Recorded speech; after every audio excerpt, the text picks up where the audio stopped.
গর্ভাবস্থায় কি বেগুন খাওয়া যাবে? সত্যিটা জানলে আপনি অবাক হবেন।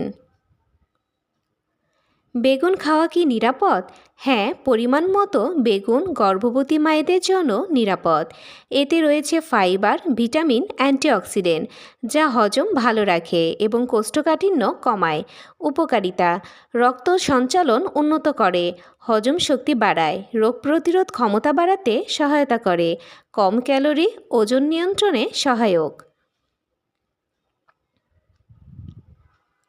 যা খেয়াল রাখবেন, বেগুনে অল্প সোলালিন থাকে, তাই অতিরিক্ত খাওয়া ঠিক না। কাঁচা বা আধা সেদ্ধ বেগুন খাবেন না। অতিরিক্ত গ্যাস বা অ্যালার্জি থাকলে পরিমাণ কম হবে। যদি ডাক্তার কোনো খাবার এড়াতে বলে অবশ্যই শুনবেন। আজকের মতো এই পর্যন্তই। সবাই ভালো থাকবেন, সুস্থ থাকবেন। আল্লাহ হাফেজ।